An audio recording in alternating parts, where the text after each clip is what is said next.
A millionaire took a Tinder girl on a helicopter ride. What she said, mid-air changed his life. A millionaire took a Tinder girl on a helicopter ride.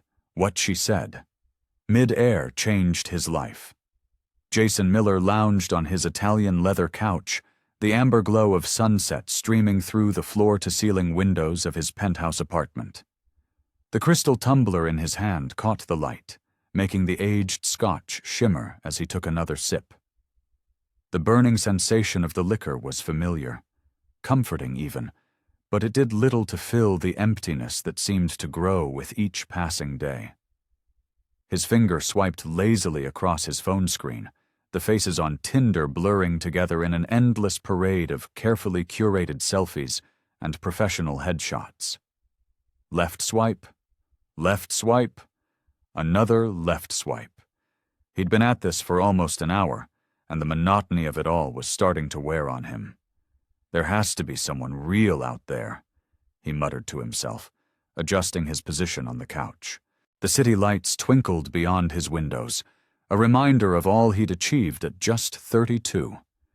The successful tech startup, the multiple investments, the luxury cars parked in his private garage, all the trappings of success that should make him happy.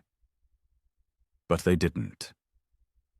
He paused his mindless swiping to glance around his meticulously designed living room, the minimalist furniture, the abstract art pieces that cost more than most people's yearly salary, the rare vinyl collection he barely touched anymore.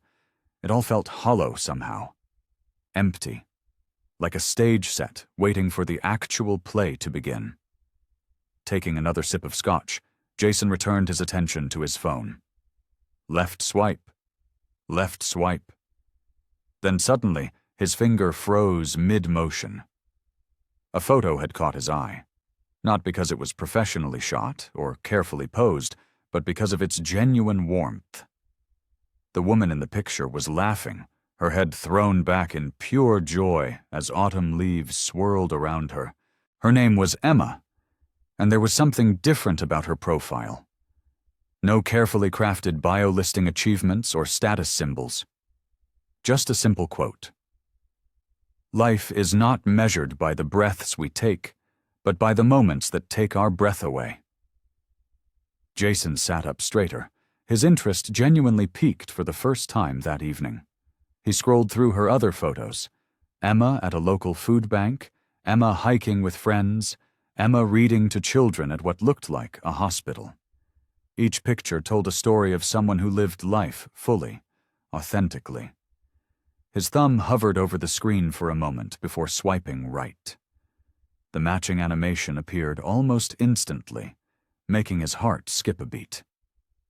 She had already liked his profile. Setting down his scotch, Jason ran a hand through his dark hair, suddenly feeling nervous.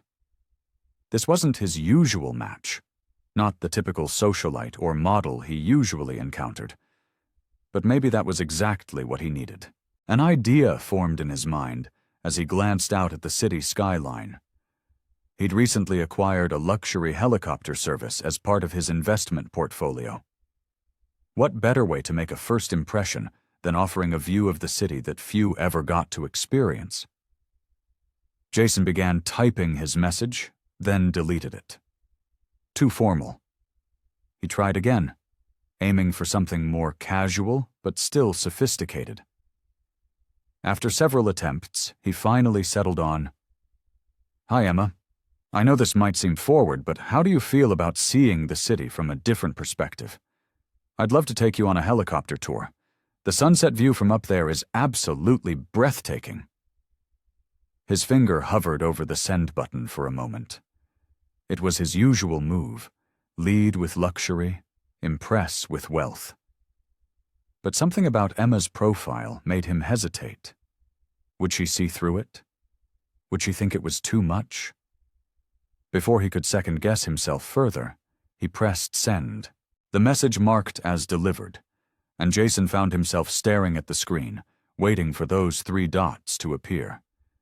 He picked up his scotch again, trying to appear nonchalant to absolutely no one in his empty apartment.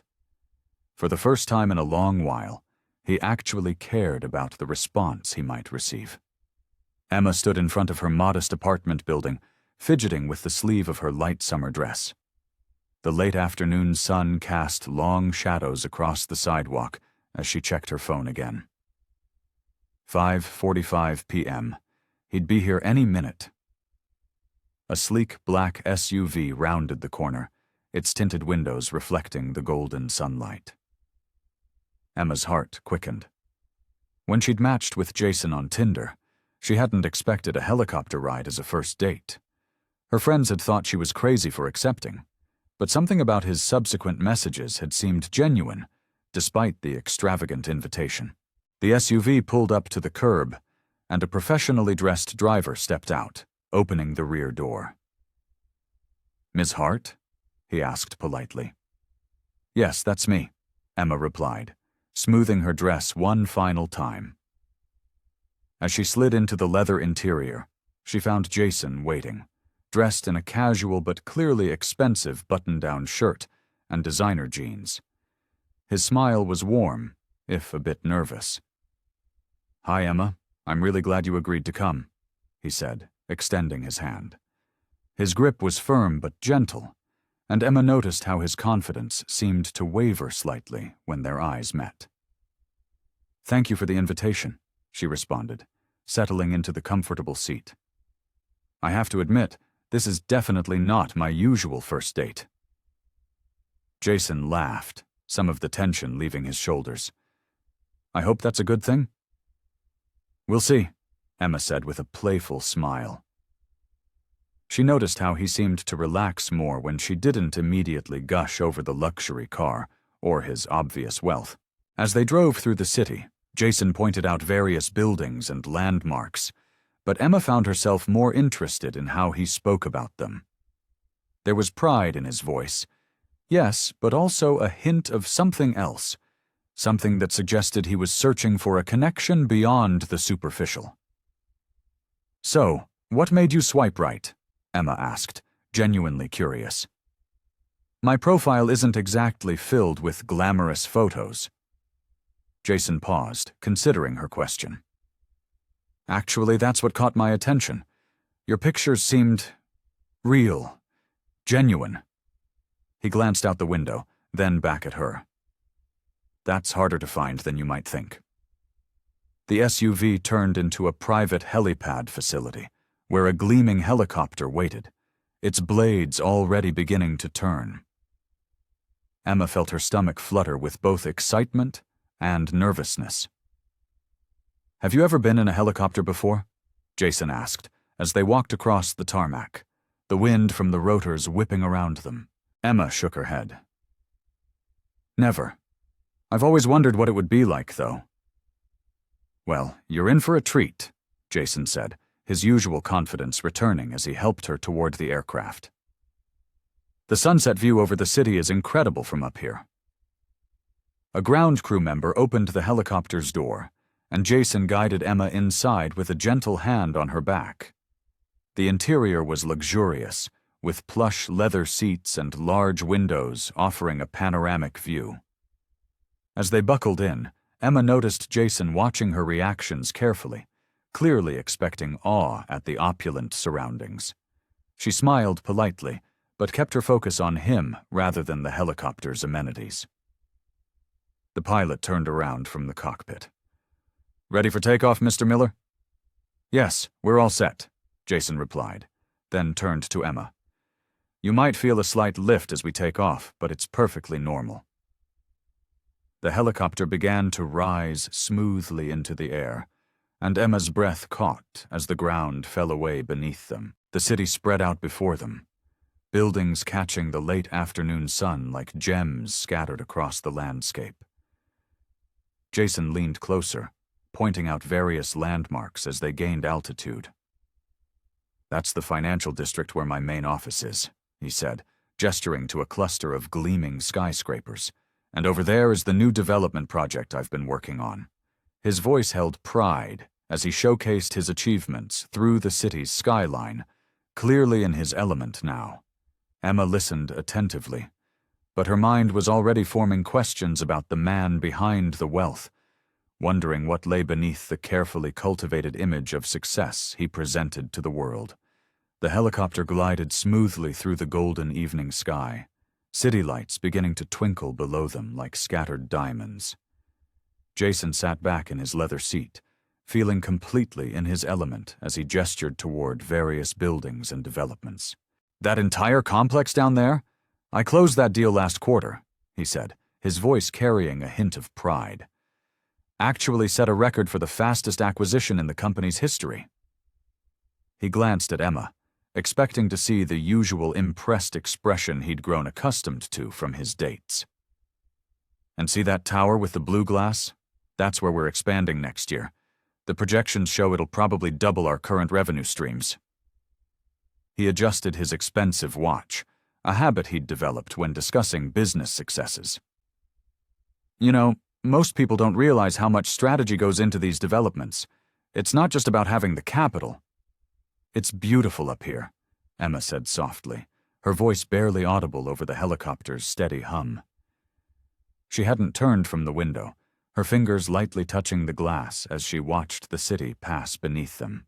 Jason paused mid-sentence, slightly thrown by the interruption.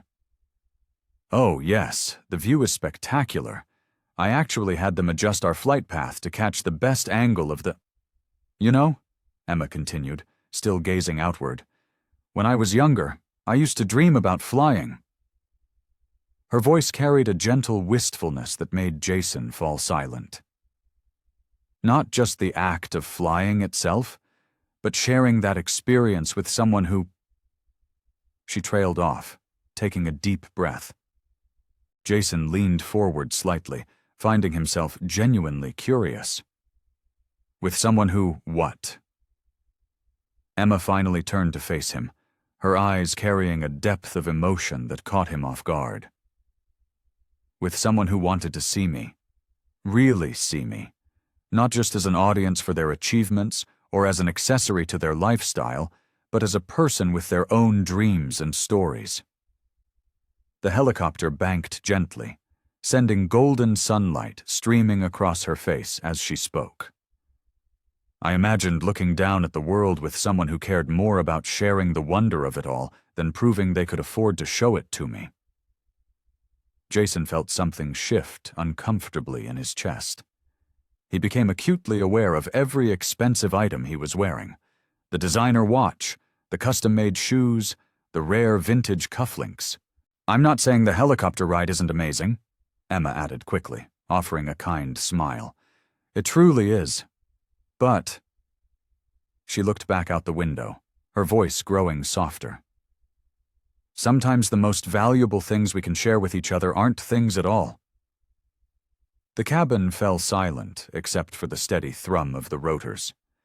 Jason found himself staring at his reflection in the opposite window, seeing himself as if from a distance, a successful young millionaire who had automatically assumed that luxury was the key to connection. He watched Emma's profile as she returned to gazing at the city below, her expression peaceful, yet somehow touched with melancholy.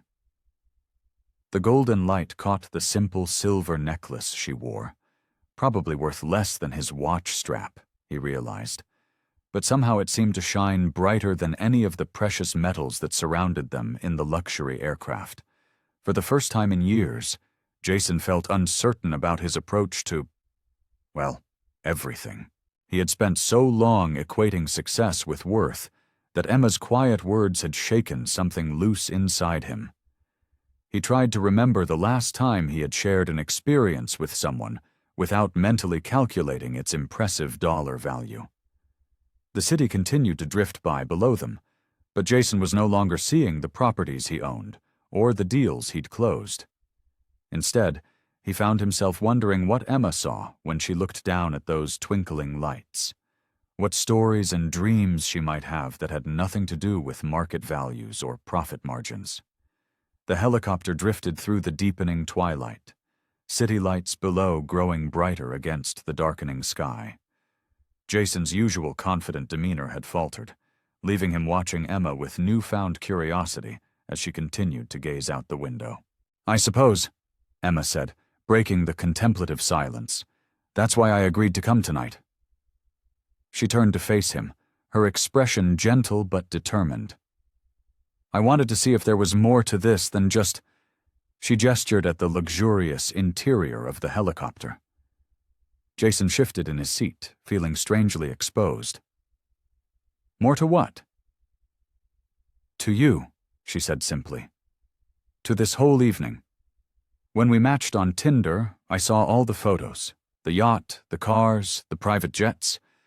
But I also saw something in your eyes in that one casual photo, the one where you were just laughing with your friends at some coffee shop." Jason knew exactly which photo she meant. It was the only one his PR team hadn't carefully curated, the one he'd almost deleted because it wasn't on brand. "That photo showed someone real," Emma continued, her voice warm despite the helicopter's mechanical drone. "Someone who might want more than just to impress a date with expensive gestures." Running his hand along the leather armrest, Jason felt the familiar texture suddenly seem less comforting. "Most people," he started, then stopped, reconsidering his words. "I mean, usually when I take someone up here, they're already planning which Instagram filter to use." Emma laughed, but it wasn't unkind. "I haven't even taken my phone out of my purse. Some moments deserve to be experienced, not documented." She leaned forward slightly. "Tell me something, Jason. When was the last time you did something just for the pure joy of it? Not because it would impress anyone or add to your portfolio, but just because it made your soul happy?" The question hit him like a physical force. He opened his mouth to respond, then closed it again. Images flashed through his mind. Business meetings, networking events, charity galas where the size of the donation mattered more than the cause. When had he last done anything just for himself? He began, then shook his head. "I honestly can't remember." "That's what I mean," Emma said softly. "All of this," she waved her hand at the helicopter's interior. "It's beautiful, and I'm sure it's impressive. But I'm more interested in knowing what makes you laugh like you did in that coffee shop photo. What keeps you up at night thinking, not about business strategies, but about dreams and possibilities?" Jason felt something crack in his carefully constructed facade. The weight of his watch suddenly felt heavy on his wrist, like a shackle rather than a status symbol. "I used to paint," he found himself saying, the words coming out before he could stop them. "Just landscapes, nothing special. But I loved it." "When did you stop?" "When my first company took off. I told myself I didn't have time anymore." He laughed, but it sounded hollow even to his own ears. "Now I own 3 original Monets, but I haven't picked up a brush in 5 years." Emma's eyes softened with understanding. "The view from up here would make a beautiful painting." Looking out at the city skyline, Jason saw it differently for the first time. Not as a collection of properties and investments, but as something worthy of capturing on canvas, the play of light and shadow, the warm glow of sunset reflecting off glass and steel. "I think," he said slowly, "I've been so focused on showing people what I have, I forgot about who I am." He turned to Emma, seeing her in a new light. Not as someone to impress, but as someone who had somehow seen through all his carefully constructed walls. "Or maybe I forgot who I wanted to be." The helicopter banked gently, heading back toward their landing point. In the comfortable silence that followed, Jason felt something shift inside him. A questioning of everything he'd built his life around, sparked by this woman who valued genuine connection over all the wealth he could display. Jason's Italian leather shoes clicked against the marble floor of his penthouse apartment as he paced back and forth. The cityscape sparkled through floor-to-ceiling windows, but tonight, the view failed to bring its usual comfort. Emma's words echoed in his mind, drowning out even the soft, classical music playing through his premium sound system. He loosened his tie and dropped onto his designer couch, reaching automatically for the crystal decanter of scotch on the coffee table. His hand hesitated midway. Was this just another habit born from his carefully curated image of success? When was the last time you did something just for the pure joy of it? Emma's question haunted him. Jason's gaze drifted to the Monet hanging on his wall, a multi-million-dollar investment that was supposed to appreciate in value. But when was the last time he'd actually looked at it? Really looked at it? He stood up and walked closer to the painting, studying the brushstrokes, the way colors blended into each other. Something stirred in his memory, the feeling of a paintbrush in his hand, the satisfaction of mixing colors on a palette, the joy of creating something purely for the love of it. Moving to his home office, Jason pulled open the bottom drawer of his desk. Beneath folders of investment reports lay a worn, leather-bound sketchbook. He hadn't opened it in years, but he remembered every drawing inside. His fingers trembled slightly as he flipped through the pages. Landscapes, cityscapes, quick sketches of people in parks and cafes. None of them were masterpieces, but each one represented a moment when he'd been truly present, truly himself. "I used to dream of flying with someone who saw me for who I truly was," Emma had said. Jason looked around his apartment with new eyes. The carefully selected furniture, the strategically placed art pieces, the rare vintages in his wine collection. Everything designed to impress, to project an image of success. But what did any of it say about who he really was? His phone buzzed with a notification. Another invitation to an exclusive networking event. The old Jason would have immediately RSVP'd yes, seeing it as another opportunity to expand his influence. Now, he found himself wondering if he'd ever actually enjoyed any of those events, or if they'd just been more boxes to check in his pursuit of success. Walking to his bedroom, Jason caught his reflection in the full-length mirror. Designer suit, perfectly styled hair, expensive watch, every detail calculated to project wealth and power. But Emma had seen past all of that. She'd noticed a different version of him in that casual coffee shop photo, a version he'd almost forgotten existed. He picked up his phone again, this time opening his photo gallery. Scrolling past countless images of business meetings and social events, he finally found the coffee shop photo. He was wearing jeans and a simple sweater, caught mid-laugh at something his friend had said. His eyes were crinkled with genuine joy, no trace of his usual carefully composed smile. That was the person Emma had wanted to meet, not the millionaire with his helicopter rides and premium scotch, but the man who could laugh freely and paint for the pure joy of creation. Jason's fingers hovered over his phone. What if he could be that person again? What if all this wealth and success could be a foundation for something real, rather than just a facade to hide behind? Before he could second-guess himself, he opened his messages and typed, "Emma, thank you for today. You made me see things differently. Would you like to meet again? No helicopters this time, just coffee and conversation. I'd like to show you the person from that coffee shop photo." His thumb hesitated over the send button. For the first time in years, he felt vulnerable, uncertain. But maybe that was exactly what he needed to feel. Taking a deep breath, he pressed send. The message marked as delivered, and Jason set his phone down, his heart beating faster than it had during any business deal. He'd just taken the first step toward something real, something that couldn't be measured in dollars or social status. Now all he could do was wait and hope Emma would give him a chance to be authentic. Jason arrived early at Bella's, a small Italian restaurant tucked away on a quiet street. No valet parking, no Michelin stars, just warm lighting and the comforting aroma of garlic and fresh bread.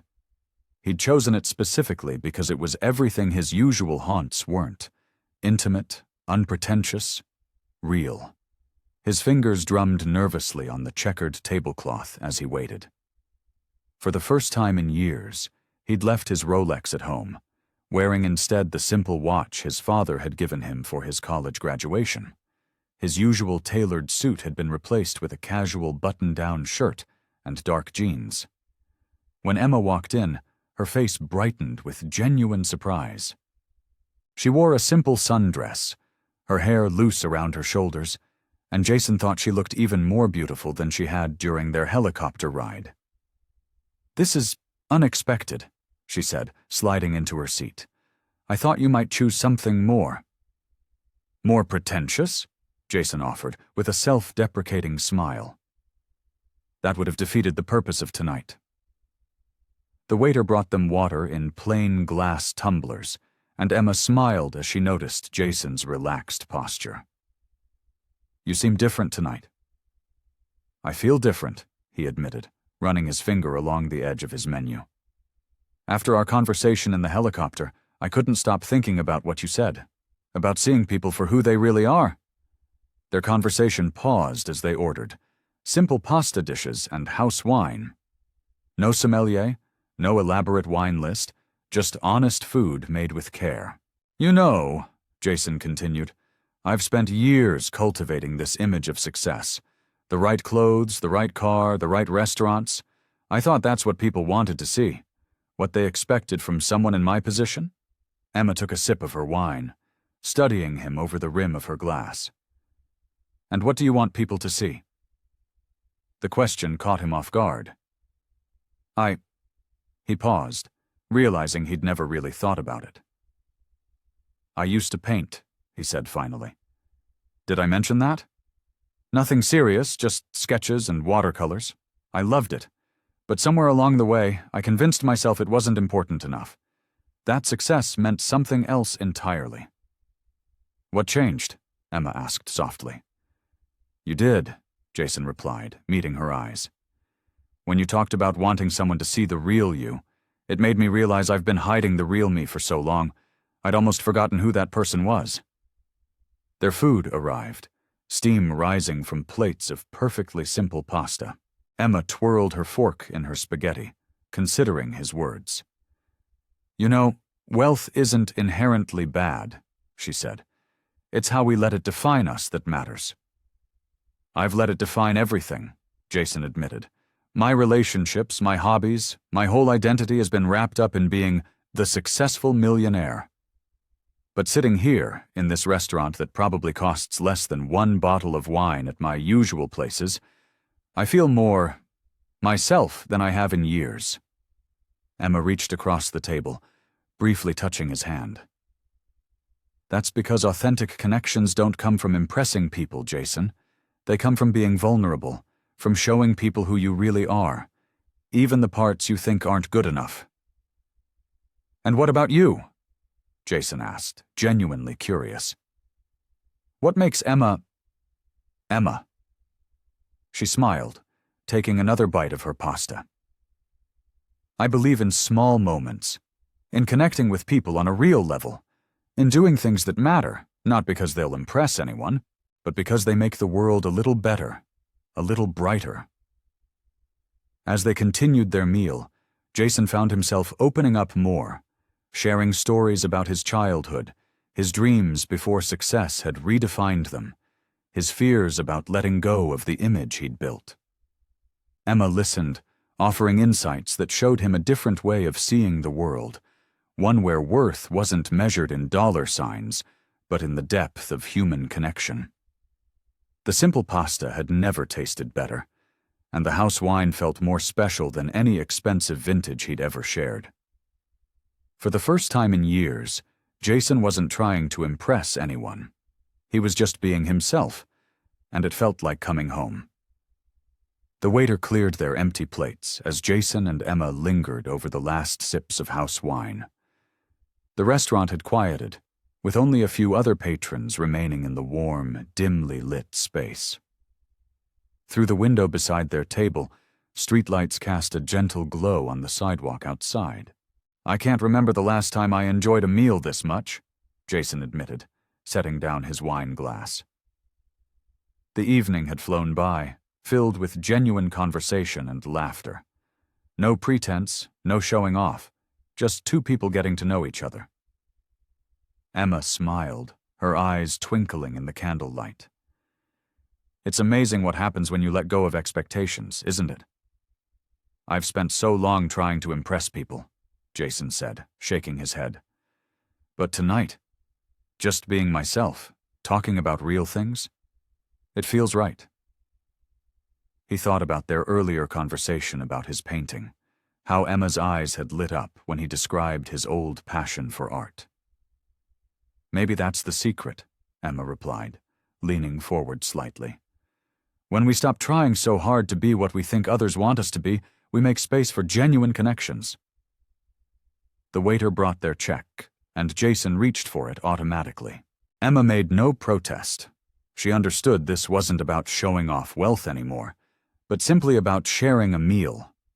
"You know," Emma said, wrapping her light sweater around her shoulders as they stood to leave, "I'd love to see some of your paintings sometime, if you still have them." Jason felt a flutter of vulnerability mixed with excitement. "They're probably gathering dust in my storage unit. I haven't looked at them in years." "Maybe it's time to dust them off," she suggested gently. "Along with other parts of yourself you've kept hidden?" They stepped out into the cool evening air, the street quiet except for the distant hum of traffic. Jason felt lighter somehow, as if sharing his true self had lifted a weight he hadn't known he was carrying. "I'd like to see you again," he said as they walked toward her car. "Maybe we could do something simple. There's a farmer's market on Saturday mornings. I've always wanted to go, but it never seemed to fit with my image." Emma's face brightened. "I love farmers markets. All those local vendors, the fresh produce, the sense of community. It's one of my favorite weekend activities." As they reached her car, a modest but well-maintained sedan, Jason felt none of the usual urgency to make plans or secure another date. There was an ease between them, a natural flow that didn't need forcing. "Thank you," he said softly, "for helping me see things differently, for making me want to be better." Emma touched his arm gently. "You already are better, Jason. You're just letting yourself show it now." The street lamp cast a warm glow over them as they stood there, neither rushing to end the evening. Jason felt something stirring in his chest, not the familiar flutter of attraction he was used to, but something deeper, more substantial. "So, Saturday?" Emma confirmed, her keys jingling softly in her hand. "Saturday," Jason nodded, smiling. "I'll text you the details." As Emma got into her car, Jason stepped back onto the sidewalk. He watched as she started the engine, gave him a small wave, and pulled away from the curb. The red taillights grew smaller as she drove down the street, eventually disappearing around a corner. Standing there in the quiet evening, Jason felt the world shift slightly on its axis. The familiar drive for success and validation that had pushed him for so long seemed less important now. In its place was a growing desire for something real, for connections that went deeper than surface impressions, for experiences that meant something beyond their price tag. He touched the simple watch on his wrist, his father's gift, and smiled. For the first time in years, he felt like he was exactly where he needed to be, heading in exactly the right direction. Jason stared at the string of text messages on his phone, invitations to exclusive galas, high-stakes poker nights, and VIP club openings. One by one, he declined them all, each no thanks, feeling lighter than the last. His penthouse felt different now, almost too spacious, too pristine. He wandered to his home office, where a stack of charity pamphlets lay scattered across his normally immaculate desk. Emma had mentioned several local organizations during their dinner, and he'd spent the following morning researching them all. "Time to put my money where my mouth is," he muttered, picking up a brochure for the downtown community center. He'd always thrown money at causes. It was easy, expected even, in his circle. But Emma's words about authentic connection echoed in his mind. The next morning, Jason pulled into the community center's parking lot in his Tesla, feeling oddly self-conscious about the luxury vehicle. Inside, he found himself in a bustling workspace, nothing like the polished charity galas he was used to. "First time volunteering?" A middle-aged woman named Carol greeted him with a warm smile. She didn't seem impressed or intimidated by his expensive suit, and somehow that made him relax. "That obvious, huh?" Jason managed a sheepish grin. "We all start somewhere," Carol replied, handing him an apron. "Today we're sorting donations and preparing lunch bags for the homeless shelter." For the next few hours, Jason worked alongside regular volunteers, learning their system, making mistakes, and gradually finding his rhythm. His expensive watch caught on a box, and instead of worrying about scratches, he simply took it off and pocketed it. The following week, he showed up in jeans and a t-shirt, ready to help serve meals. The regulars began to warm up to him, sharing stories about the community and the people they served. Jason found himself looking forward to their conversations, realizing they felt more genuine than any networking event he'd ever attended. As days turned into weeks, Jason discovered a new routine: mornings at his investment firm, afternoons at various charities. He learned the names of homeless shelter regulars, heard their stories, and began to understand poverty wasn't just about lack of money. It was about lack of opportunity, support, and sometimes just plain bad luck. One particularly busy afternoon at the homeless shelter, Jason was helping in the kitchen when Mark, a shelter regular, approached him. "Hey, fancy suit," Mark called out, using the nickname that had stuck despite Jason's more casual attire these days. "Got a minute?" Jason set down the pot he was washing. "What's up? Remember that job application you helped me with last week?" Mark's face broke into a wide grin. "I got an interview." The joy in Mark's voice hit Jason right in the chest. This wasn't the hollow satisfaction of closing $1 million deal or buying a new car. This was real impact, real change in someone's life. "That's fantastic," Jason exclaimed, genuinely excited. "When's the interview? Do you need help preparing?" As they sat down to practice interview questions, Jason realized he hadn't checked his phone for hours. The constant stream of notifications from his old social circle didn't seem important anymore. Here, in this humble shelter kitchen, he felt more purposeful than he ever had in any boardroom. Later that afternoon, as he helped serve dinner to the shelter residents, Jason caught his reflection in the steel serving counter. He looked different, less polished, perhaps, but more alive. His designer stubble had grown into a slight beard, and his eyes had lost that calculating edge they'd carried for so long. A young mother with 2 kids thanked him as he served them, her gratitude sincere and uncomplicated. Jason smiled back, feeling that familiar warmth in his chest, the same feeling he'd experienced during his dinner with Emma. It wasn't about impressing anyone or maintaining an image. It was about being present, being useful, being real. Jason stared at his phone, thumb hovering over his last message to Emma from 3 days ago. A simple, "Hope you're having a great day," followed by a smile emoji. Her response had been equally simple. "Thanks, you too." No emoji, no warmth, none of the usual Emma energy that had drawn him in from the start. He set his phone down on his desk at the investment firm, trying to focus on the quarterly reports in front of him. But his mind kept wandering back to the shift he'd noticed in Emma's behavior over the past couple of weeks. Their daily texts had dwindled to occasional exchanges. Their once lengthy phone calls had become brief conversations filled with awkward pauses. During their last coffee meetup, Emma had seemed distracted, checking her phone more than usual. When he'd told her about helping Mark prepare for his job interview at the shelter, Her smile hadn't quite reached her eyes. She'd listened, nodded at all the right moments, but something was off. "Maybe I'm reading too much into this," he muttered, running a hand through his hair. But the gnawing feeling in his gut wouldn't go away. He picked up his phone again, scrolling through their recent text history. The change was obvious. Where there had once been long, meaningful exchanges about life and purpose, there were now just short, polite responses. The last time they'd met for dinner, she'd begged off early, citing a headache. Jason leaned back in his chair, his office suddenly feeling too large, too empty. He'd made so many changes in his life, inspired by Emma's perspective on what truly mattered.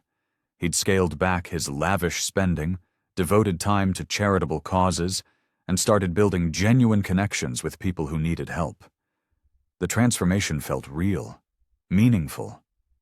But was it enough? The next day, he spotted Emma across the street from the community center. She was deep in conversation with someone he didn't recognize, gesturing animatedly. It was the most engaged he'd seen her in weeks. But when he'd texted her later to mention seeing her, her response had been typically brief. "Oh, just catching up with an old friend?" At the shelter that afternoon, Jason found himself distracted, his usually focused attention scattered. He nearly dropped a stack of plates while helping in the kitchen, earning a concerned look from Carol. "Everything okay, Jason?" she asked, steadying the wobbling dishes. "Yeah, He paused, realizing he'd never actually talked to anyone about Emma. "There's this woman I've been seeing, or was seeing, I'm not sure anymore." Carol's experienced eyes studied him. "The one who inspired all this?" She gestured around the shelter kitchen. Jason nodded, surprised she'd picked up on that. "She's pulling away, and I don't understand why. I thought we were connecting on a deeper level. I've been trying to show her that I'm not just about the money and status anymore." "Sometimes people have their own battles they're fighting," Carol offered, but Jason barely heard her.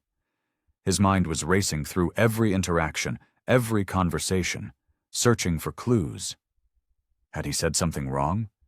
Was he still too attached to his old life? Sure, he still lived in his penthouse and drove his Tesla, but those were just material things. The real changes were happening inside him, weren't they? That evening, he sent Emma another text, asking if she'd like to grab dinner over the weekend.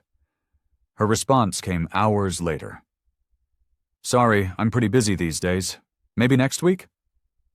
Jason sat on his balcony, the city lights twinkling below, but they held none of the allure they once had. He'd thought he was on the right path, that he was finally becoming someone worthy of a deeper connection. But as Emma's emotional distance grew, he couldn't help but wonder if his transformation was too little, too late. The uncertainty gnawed at him. Was she losing interest? Had she expected more changes, different changes? Or was there something else entirely going on that he couldn't see? The questions circled in his mind, leaving him feeling more lost than he'd felt in weeks. Jason pulled his Tesla into the small parking lot of the local coffee shop, where he'd asked Emma to meet him. His hands gripped the steering wheel tightly, his knuckles white with tension. After a week of distant texts and canceled plans, he couldn't take the uncertainty anymore.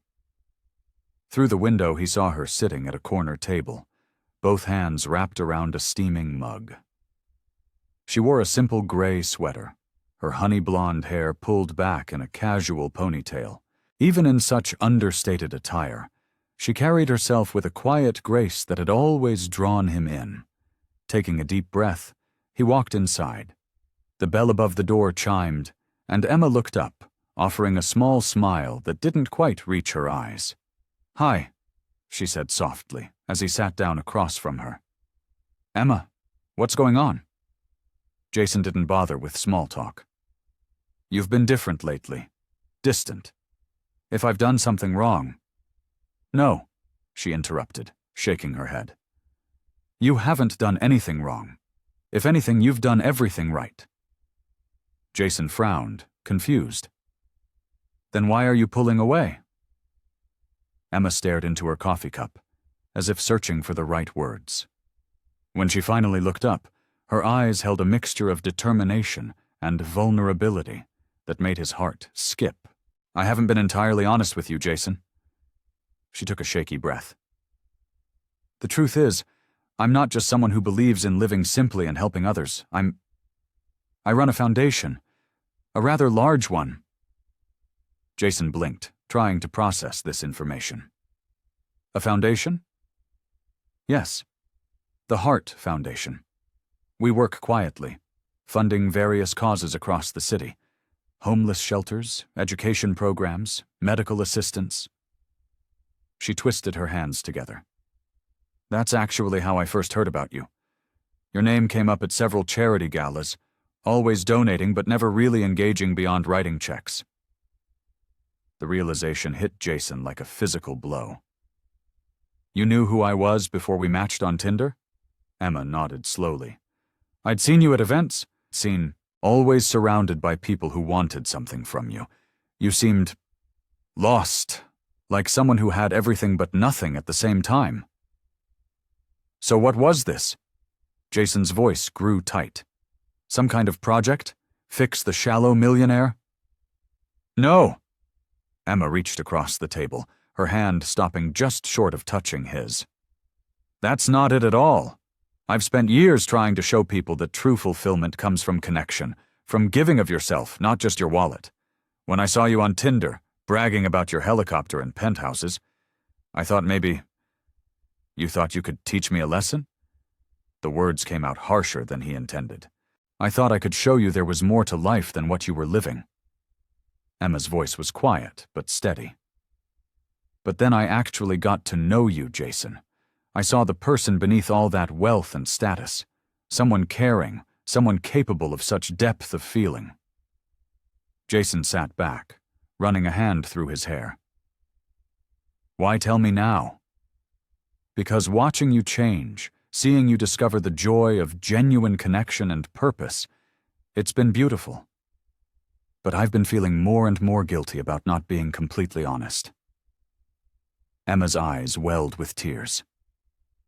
The truth is, I never set out to change your life. I wanted to help you see what was already there inside you, the capacity for love, for kindness, for real connection. The coffee shop buzzed with activity around them, but Jason barely noticed. He felt like he was seeing Emma clearly for the first time, not just the down-to-earth woman who'd challenged his worldview, but someone who had dedicated her life to helping others find meaning in theirs. All those times you had to cancel plans, he said slowly. Foundation work, she admitted. Board meetings, site visits, emergency funding requests. I wanted to tell you, but I was afraid it would change things between us, that you might think I was just another wealthy person playing at being charitable. Jason stared at Emma across the coffee shop table, his mind reeling from her confession. The bustling cafe seemed to fade away, leaving only the sound of his heartbeat drumming in his ears. Here was this woman, who had quietly been changing lives for years, while he had been throwing money at problems without a second thought. I don't know what to say, he finally managed, his voice barely above a whisper. The coffee in front of him had gone cold, untouched since her revelation. Emma reached across the table, her fingers lightly touching his hand. You don't have to say anything, Jason. I just needed you to know the truth. He pulled his hand back, not out of anger, but from a sudden feeling of unworthiness. All this time, I thought I was making such progress, volunteering at the shelter, cutting back on the parties, trying to be more real. He let out a bitter laugh. But you've been doing this your whole life, haven't you? Everyone's journey is different, Emma said softly. What matters is that you're trying to make a difference now. Jason stood up abruptly, needing space to think. He paced near their table, running his hands through his hair. Do you know what I was doing last year at this time? I was hosting a charity gala where we spent more on the decorations than we raised for the actual cause, and I thought that made me a good person. Jason. No, let me finish. He turned to face her, his expression pained. You've built this amazing foundation, helped countless people, and done it all without seeking recognition. Meanwhile, I can't even go to the shelter without posting about it on Instagram. Emma rose from her seat, approaching him carefully. That's not fair to yourself. You're learning, growing. The fact that you can see the difference now shows how far you've come. But Jason couldn't shake the feeling of inadequacy that was creeping over him. His entire world had been about appearances, about showing off his success. Even his recent attempts at charity work felt shallow compared to Emma's quiet dedication. I need some air, he said, heading for the door. Emma followed him outside, where the evening air had turned cool and crisp. They stood in silence for a moment, watching cars pass by on the street. Jason's mind was racing, comparing his life to hers. Every party he'd thrown, every expensive toy he'd bought, every superficial relationship he'd pursued. It all seemed so empty now. I should go, he said finally. I need time to process this. Emma nodded, understanding in her eyes. Of course. Just don't be too hard on yourself, Jason.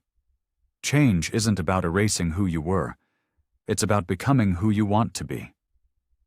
He managed a weak smile before turning away, unable to meet her gaze any longer. The walk to his car felt longer than usual, each step heavy with the weight of his thoughts. Back in his penthouse apartment, Jason wandered from room to room, seeing everything differently.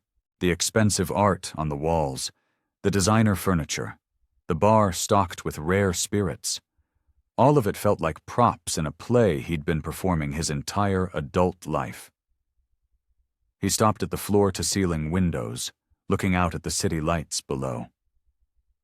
Somewhere out there, Emma was probably working on her next project, finding ways to help more people.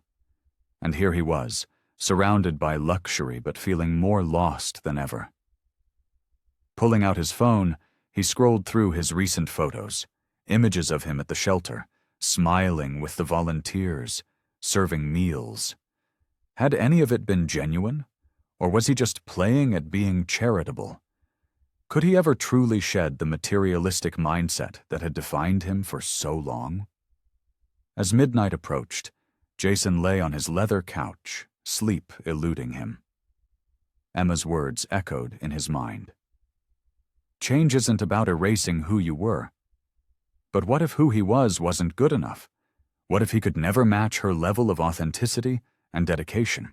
The night stretched on, each hour bringing new doubts and questions. Jason tossed and turned, wondering if he could ever bridge the gap between his old life and the meaningful existence Emma represented. Jason adjusted his Rolex, the familiar weight of luxury against his wrist providing a strange comfort.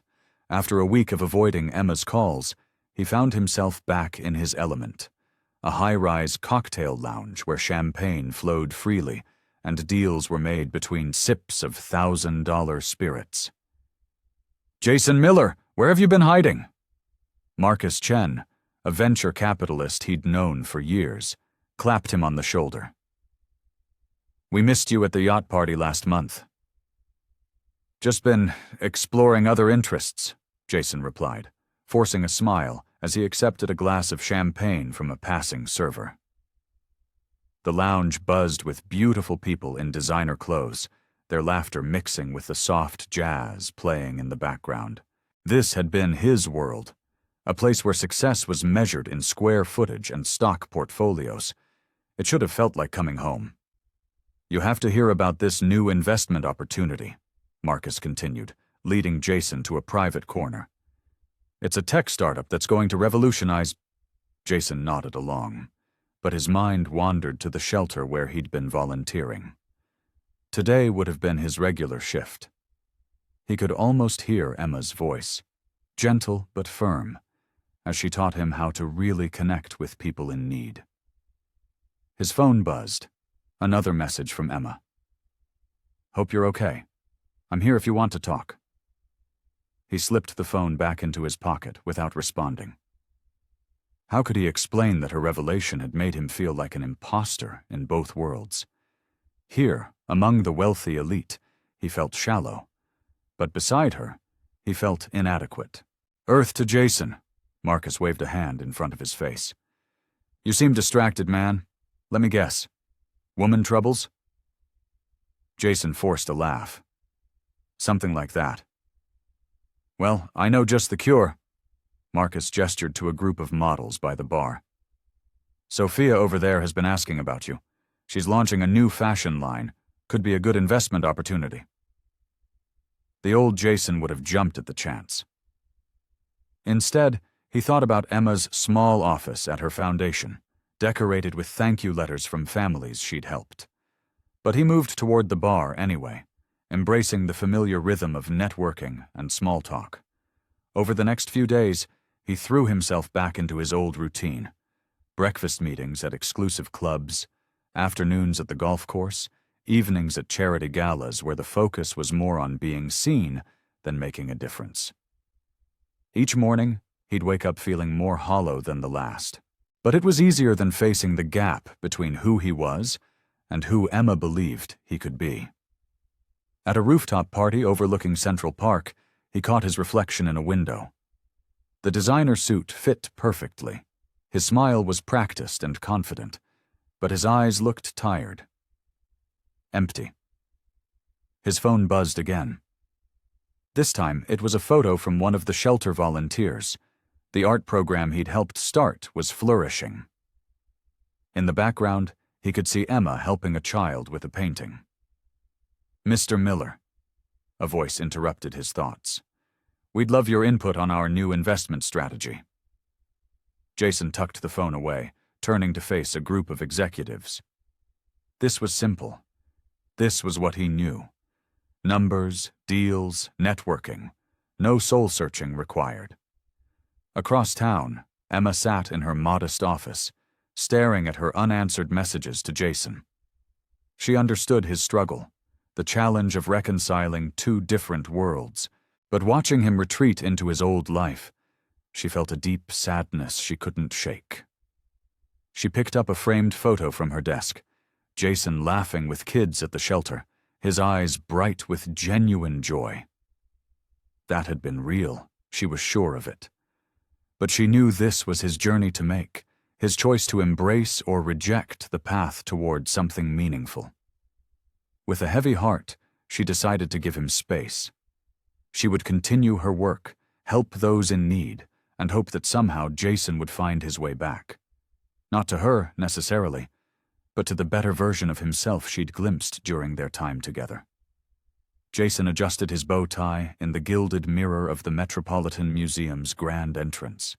The annual Art Patrons Gala sparkled around him, crystal chandeliers casting rainbow prisms across marble floors, champagne flowing endlessly, and the city's elite dressed in their finest. "Jason, darling." Charlotte Wellington, a prominent socialite, air-kissed both his cheeks. Her diamond necklace probably cost more than most people made in a year. "We've missed you at the club. Where have you been hiding?" "Just busy with work," he replied automatically, accepting a flute of champagne from a passing server. The bubbles felt flat on his tongue. The grand hall hummed with conversation and classical music from the string quartet. Everywhere he looked, success was on display. Hedge fund managers comparing watches, tech moguls discussing their latest acquisitions, socialites competing with their jewelry.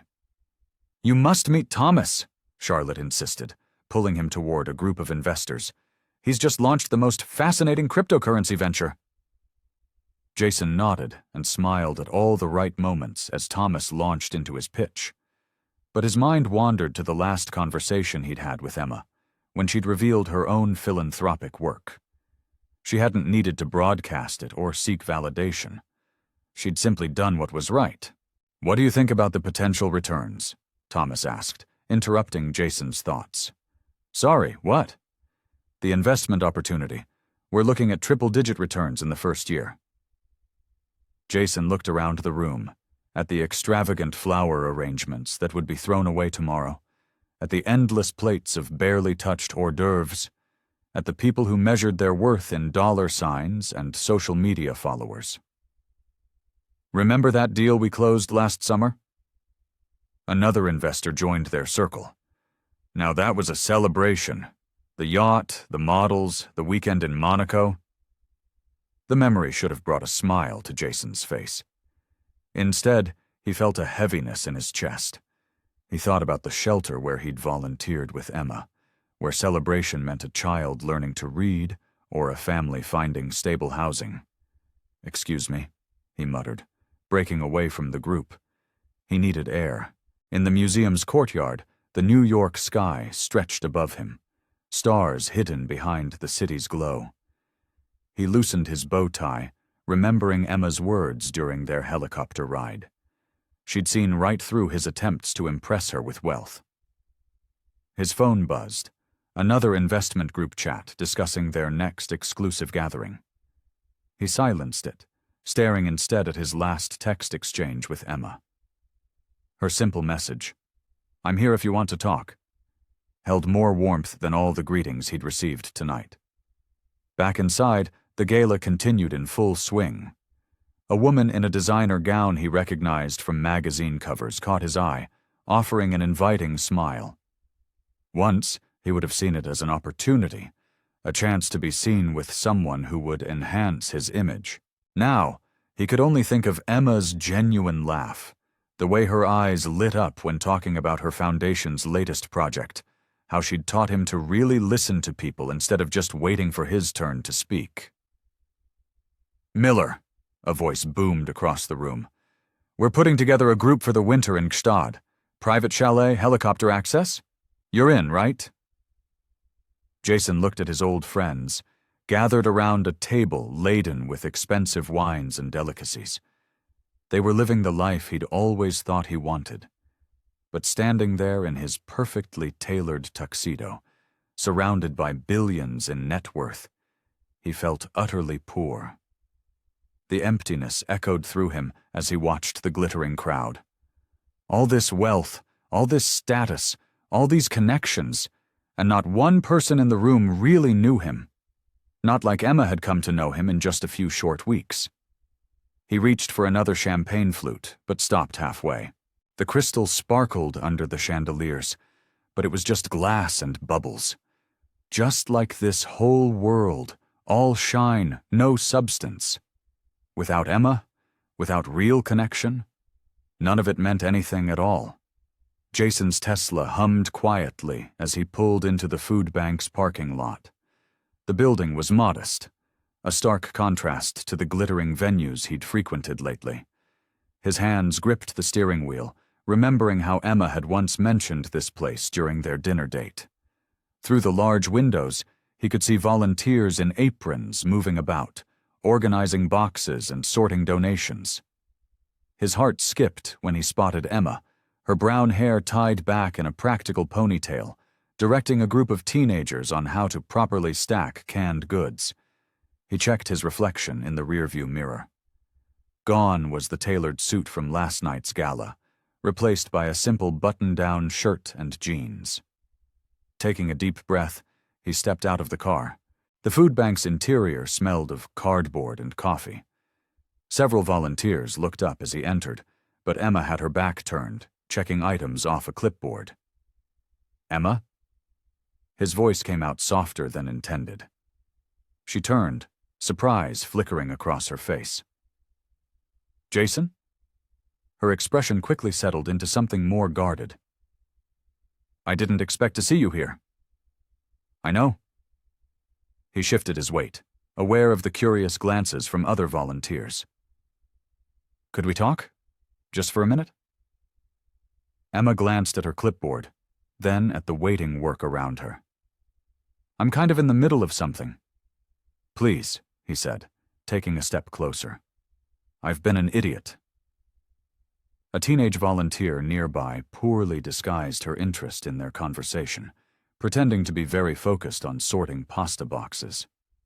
Emma sighed, and led him to a quieter corner near the break room. The coffee machine gurgled in the background, and through the window Jason could see the morning sun highlighting the dust motes in the air. "I went to a gala last night," he started, then realized how that might sound. "No, wait. What I mean is, I was there, surrounded by everything I used to think mattered, and all I could think about was you." Emma's expression remained neutral, but she didn't walk away. "The whole time, I kept comparing everything to our conversations, to the work we did at the shelter." He ran a hand through his hair. "Do you know what I realized? All those people, all that wealth, it felt empty. Completely empty." A volunteer walked past with a box of donations, and Jason lowered his voice. "I've been scared, Emma. Scared that I couldn't live up to the person you are. Scared that I wasn't good enough for the world you live in. But being back in my old life showed me something important. I'm more scared of losing you than I am of changing." Emma's hands fidgeted with her clipboard. "Jason, I never wanted you to feel like you weren't good enough. That's not what this was about." "I know that now." He took another step closer. "You showed me what real fulfillment looks like. Not through lectures or judgment, but by just being yourself. And instead of embracing that, I ran back to what was familiar." The morning light caught Emma's eyes, and for a moment, Jason saw the warmth there that he'd been missing. "I don't expect you to forgive me right away," he continued, "but I want you to know that the person I am when I'm with you, that's who I want to be. Not the guy throwing money around to impress people, but someone who actually makes a difference." Emma was quiet for a long moment, studying his face. Finally she said, "I get off at 6. "Really?" Hope surged through his chest. "We can talk then," she said, her expression softening slightly. "There's a coffee shop around the corner." "I'll be there," Jason promised. "And Emma?" "Thank you." She nodded, a small smile playing at the corners of her mouth. "I need to get back to work." "Of course." He watched as she returned to her volunteers, immediately falling back into the rhythm of organizing and directing. Even in this simple setting, she had a grace about her that all the socialites at last night's gala couldn't match. As Jason walked back to his car, he felt lighter than he had in weeks. 6 o'clock couldn't come soon enough. The evening sun cast long shadows through the cafe windows as Jason sat at a corner table, watching the door. The coffee shop was quiet, with only a few patrons typing on laptops or reading books. A bell chimed as Emma walked in, still wearing her food bank volunteer shirt, her hair slightly messy from a long day's work. She looked beautiful. Jason stood as she approached, pulling out a chair for her. "I ordered your favorite, chai latte with almond milk." "You remembered," Emma said softly, settling into the chair. Her eyes were tired but alert as she studied him. The barista brought their drinks, and for a moment they sat in companionable silence. Jason wrapped his hands around his coffee cup, gathering his thoughts. "I've been thinking about what really matters," he began, his voice low and sincere. "All my life, I thought success meant having the biggest house, the most expensive car, the most impressive portfolio. But being in that world without you these past few weeks..." He shook his head. It felt hollow. Emma took a sip of her chai, watching him over the rim of her cup. "And what does success mean to you now?" "Making a difference," Jason said without hesitation. "Not just writing checks, but actually being there, helping people. Like what we did at the shelter." He leaned forward. "When I was with you, doing those things, I felt real. Like I was finally doing something that mattered." A small smile tugged at Emma's lips.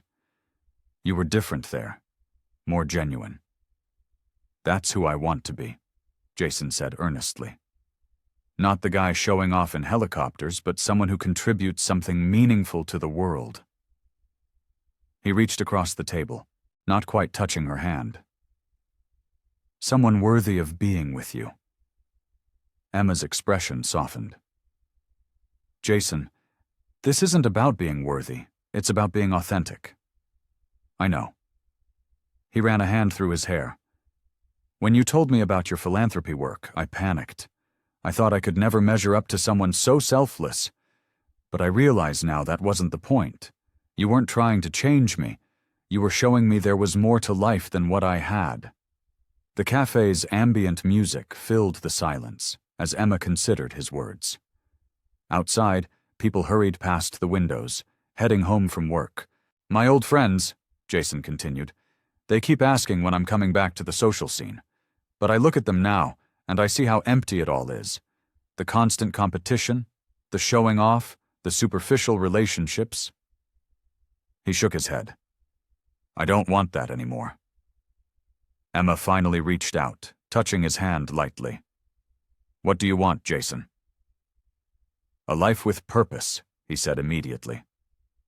I want to wake up knowing I'm making the world a little better. I want to work alongside people who care about more than their bank accounts. He turned his hand to hold hers. And I want to do it with you, if you'll give me another chance. Emma's fingers tightened around his. It won't be easy. This isn't just about giving up luxury. It's about finding balance, about learning what truly brings fulfillment. I know, Jason nodded. And I'm ready for that journey. I'm ready to learn, to grow, to figure out who I really am beyond the wealth and status. He met her eyes. I want us to grow together. A warm smile spread across Emma's face, reaching her eyes.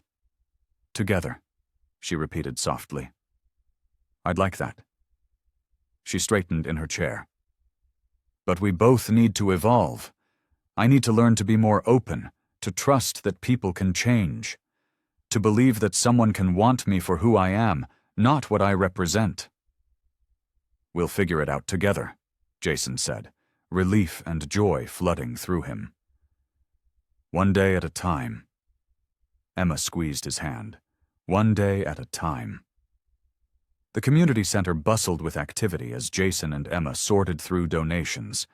Afternoon sunlight streamed through the windows, catching dust motes in golden beams. Jason paused, watching Emma show a young volunteer how to organize the clothing rack. Make sure to check the sizes, she explained patiently. We want to make it easy for people to find what they need. Jason smiled, remembering how different his Saturdays used to be, sleeping in after fancy parties, brunching at exclusive restaurants. Now he spent them here, and somehow these simple moments felt richer than any luxury he'd known before. Need help with those boxes? He asked, approaching Emma after the young volunteer moved on. Always, she smiled, pushing a strand of hair from her face. These winter coats aren't going to sort themselves. They worked side by side, falling into an easy rhythm. Jason found himself stealing glances at Emma, how her face lit up when she found a particularly nice coat, how she hummed softly while she worked. She caught him looking once and raised an eyebrow. What? Nothing, he said, then reconsidered. Actually, I was just thinking how natural you are at this. Teaching others, organizing everything. You make it look easy. Emma shrugged, but he could see the pleased flush in her cheeks. It becomes second nature after a while. When you care about what you're doing, the rest falls into place. Later that week, they met at a local soup kitchen. Jason had traded his designer suits for jeans and a simple t-shirt, and he found he didn't miss the expensive clothes at all. What he wore mattered less than what he did. Mrs. Rodriguez is here again, Emma whispered, nodding toward an elderly woman settling at one of the tables. Her pension barely covers her rent, but she always has a smile for everyone. Jason ladled soup into bowls, watching as Emma chatted with the regulars. She knew their names, their stories, their struggles. It wasn't just about feeding them. It was about acknowledging their humanity, making them feel seen. During their lunch break, they sat in the kitchen's back office, sharing sandwiches Emma had brought. "I used to think giving back meant writing checks," Jason admitted, taking a bite. "It was easy, impersonal. But this—" he gestured around them. "Being here, knowing the people we're helping, it's different." Emma nodded. "That's what drew me to hands-on work in the first place. Money helps, absolutely, but there's something special about being present, about showing up consistently for people." The following Tuesday found them at a youth center, helping teenagers with their homework. Jason discovered he had a knack for math and business concepts, while Emma excelled at English and creative writing. Together, they made a good team. "You're really good with them," Emma commented as they packed up for the day. "Especially Marcus. He's usually so withdrawn, but he really opened up when you were explaining profit margins." "He reminds me of myself at that age," Jason replied. "All that potential just needing someone to believe in him." He paused, considering. "Maybe we could start a mentorship program here?" Emma's eyes lit up. "That's a wonderful idea. We could pair kids with professionals in fields they're interested in." They spent the walk to their cars brainstorming ideas, their excitement building. Jason realized that this, creating programs to help others, working together to solve problems, gave him more satisfaction than any business deal ever had. As the sun began to set, they decided to take a detour through the local park. The early evening air was crisp, and the paths were quiet except for the occasional jogger. Trees lined the walkway, their leaves rustling gently in the breeze. Emma was still talking animatedly about the mentorship program, her hands moving expressively as she spoke. Jason watched her, feeling something warm and profound settle in his chest. Without thinking, he reached out and took her hand. She paused mid-sentence, looking down at their joined hands, then up at him. A soft smile spread across her face, and she squeezed his hand gently. In that moment, surrounded by the park's natural beauty and holding Emma's hand, Jason realized he was truly, deeply happy. Not the fleeting happiness of closing a big deal or buying a new car, but something deeper and more lasting. For the first time in his life, everything felt right. Jason sat at his desk in his modest home office, staring at the email that had just arrived. The message was from Marcus Chen, his former business partner and mentor. The subject line read, "Opportunity of a lifetime." His cursor hovered over the delete button, but curiosity got the better of him. Opening the email, his eyes widened as he read through the details. Marcus had secured exclusive rights to develop a revolutionary green technology, and he wanted Jason to lead the venture. The projected earnings were staggering, enough to restore everything Jason had stepped away from. "This is exactly what you're good at," Marcus had written. "The connections, the strategy, the execution. Come back to where you belong." Jason leaned back in his chair, running his hands through his hair. The timing couldn't have been worse. Just yesterday, he and Emma had spent the afternoon planning an expansion of their youth mentorship program. Her eyes had sparkled with excitement as they mapped out their vision on a whiteboard, their shared passion for helping others, bringing them closer together.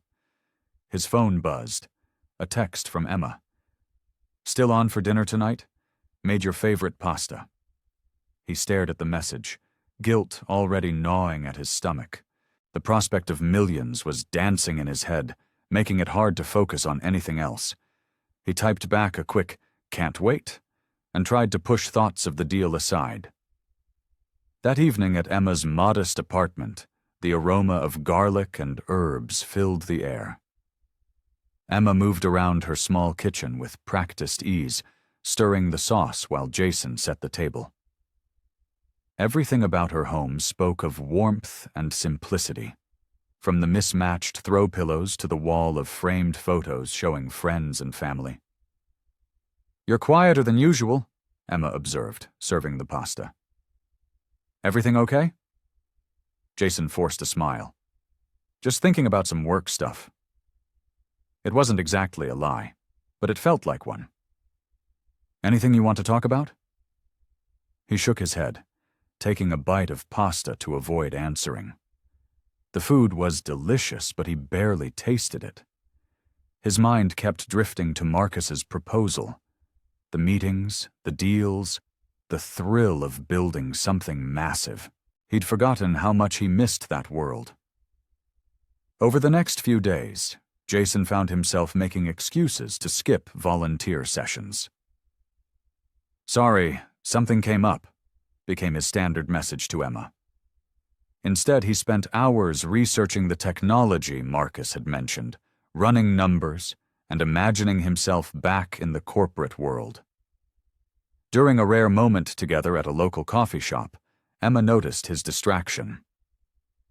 "Jason, did you hear what I said about the new literacy program?"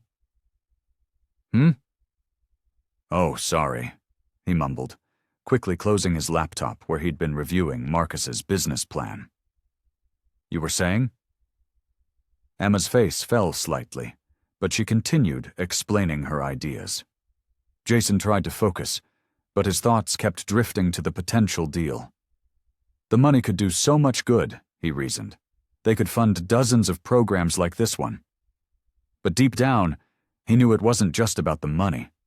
It was about the recognition, the power, the familiar comfort of his old life. The simplicity he'd embraced with Emma suddenly felt confining. Walking home that evening, he passed the sleek office buildings downtown. Through the glass walls, he could see people in expensive suits, engaged in important conversations. His old world. A world where he knew exactly who he was and what he was worth.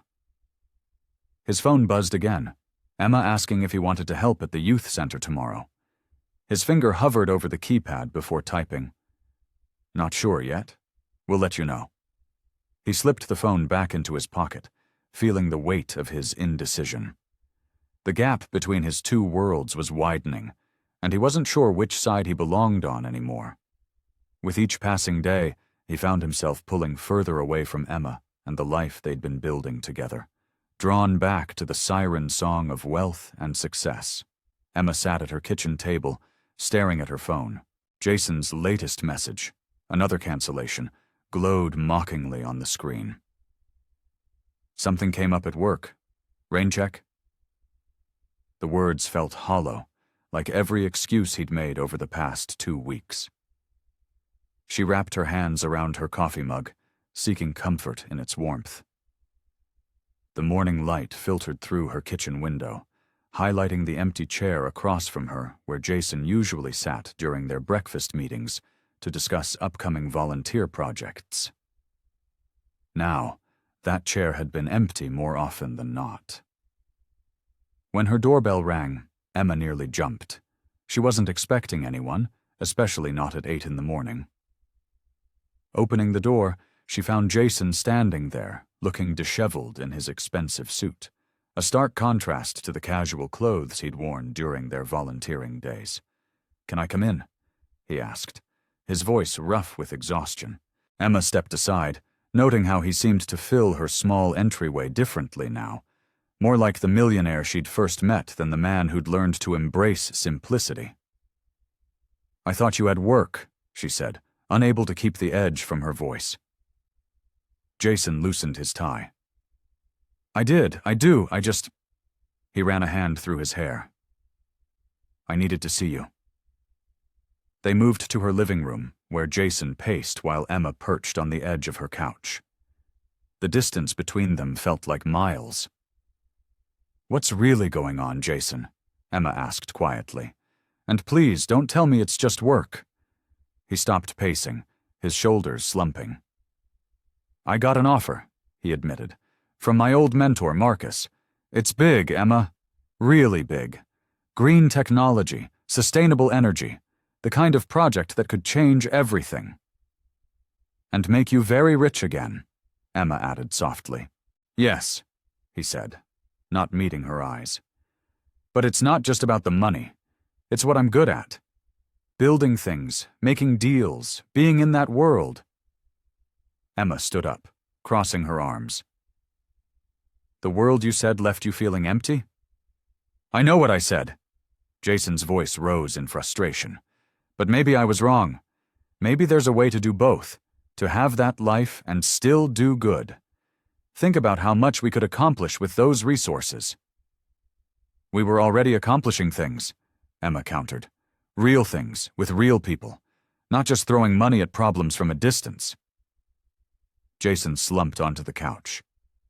I feel torn apart, Emma. When I'm in those meetings, planning this venture, I feel alive. But then I think about our work together, about you, and I feel guilty for wanting that old life back. Emma moved to sit beside him, leaving space between them. I'm not asking you to choose between success and me, Jason. I'm asking you to be honest about what truly matters to you. Everything matters. He stood up again, agitated. The business, our work together, you. I don't want to lose any of it. But you're already losing things, Emma said, her voice breaking slightly. You've missed the last 3 volunteer sessions. You barely respond to messages about our projects. You're pulling away and I can feel it. Jason turned to face her, his expression pained. I don't mean to. I'm struggling with all of this.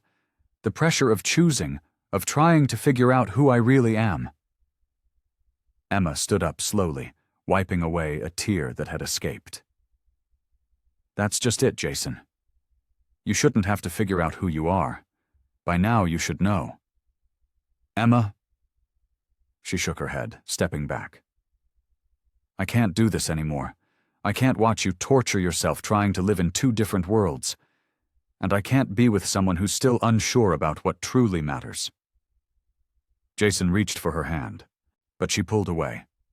I need you to figure this out on your own, she said softly. Because right now, you're not just hurting yourself, you're hurting us both. The morning light caught the tears in her eyes as she moved toward her front door, opening it in a clear gesture. I think you should go, Jason. Come back when you know, really know, what you want. Jason sat in his Tesla, parked at the overlook where he and Emma had once shared a quiet evening watching the sunset. The city sprawled below, a maze of lights and possibilities. But instead of feeling its usual pull, he felt hollow. He loosened his tie and pulled it off completely, tossing it onto the passenger seat where Emma should have been sitting. The leather-bound business proposal from Marcus lay there instead, its gilt edges catching the afternoon sun. He picked it up, thumbing through the pages of projections, profit margins, and promises of restored glory. The numbers were impressive. 8 figures minimum, the kind of deal that would put him back on top. But as he stared at the pages, all he could see was Emma's face when she'd opened her door this morning, the disappointment in her eyes. He got out of the car, leaving the proposal behind, and walked to the railing. The spring breeze carried the scent of blooming flowers from the nearby park, the same park where he and Emma had spent countless afternoons helping with community garden projects. What am I doing? He muttered, running his hands through his hair. His phone buzzed. Another message from Marcus. Need your answer by tomorrow morning. This is a once-in-a-lifetime opportunity, Jason. Once in a lifetime, he almost laughed at the phrase. Wasn't Emma once in a lifetime too? Hadn't she shown him a world beyond balance sheets and board meetings? He thought about the homeless shelter where they'd served meals together. He remembered Tom, a veteran who'd lost everything in medical debt, and how Emma had sat with him for hours, listening to his story. She hadn't thrown money at his problems. She'd given him something more valuable: dignity, respect, and genuine connection. Jason walked back to his car and sat inside, but didn't start the engine. Instead, he pulled out his phone and opened his photo gallery. There they were, pictures of him and Emma at various volunteer events. Her smile was always brightest when she was helping others. He swiped through more photos. The day they painted the community center, the food drive they organized, the afternoon they spent teaching financial literacy at the local high school. In every image, He saw something he'd been missing in his old life. Purpose. Real, meaningful purpose that went beyond accumulating wealth. His gaze fell on the business proposal again.